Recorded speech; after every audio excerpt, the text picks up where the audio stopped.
నాకు ఇంతటి ప్రోత్సహిస్తున్నటువంటి deputy CM Pawan Kalyan గారికి, అలాగే రాష్ట్ర సీఎం నారా చంద్రబాబు నాయుడు గారికి, అలాగే హోంశాఖ మంత్రి వాళ్ళు అనిత గారికి నమస్కారం తెలుపుతూ ముగిస్తున్నాను. బాబురావుకి ఒక టార్గెట్ ఇస్తున్నా, SI, DSP, SP all India లెవెల్లో.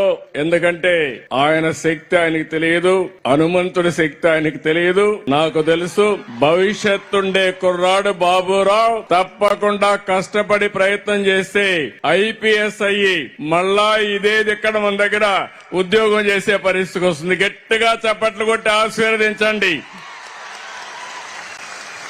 నేను ఎప్పుడు కూడా ఒక పని చేస్తూనే ఉన్నత స్థాయికి ఎదగాలని నా కోరిక. ఒక గిరిజన అబ్బాయి మారుమూల గ్రామం నుంచి వచ్చాడు. మీరు అక్కడ చూస్తే పోలీస్ ఎట్లుండాలో అక్కడ చూసిపించాడు. ఇక్కడికి వచ్చినప్పుడు కొంచెం షై అయ్యాడు మమ్మల్ని చూసి కొంచెం. కానీ రేపు రాబోయే రోజుల్లో మాత్రం నిజమైన పోలీసుగా ప్రజలకు రక్షణగా ఉంటాడు, మనందరికీ పేరు తెస్తాడు. మరొక్కసారి ఆశీర్వదించండి. తొందరలో ఉన్నత పదవి రావాలని కూడా మనస్ఫూర్తిగా అభినందనలు. Good luck. ఏమా నేను మనస్ఫూర్తిగా అభినందిస్తున్నా.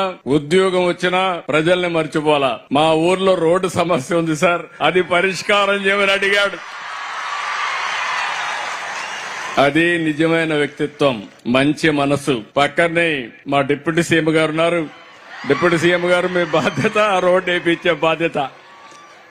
ఆయన కూడా గిరిజన గ్రామాలన్నిటి కనెక్టివిటీ ఇవ్వాలనుకుంటున్నారు. తప్పకుండా మొదటి కోరిక కింద బాబురావు గ్రామానికి రోడ్డు వేయించే బాధ్యత డిప్యూటీ సీఎం గారు తీసుకుంటారని విజ్ఞప్తి చేస్తున్నా. Thank you.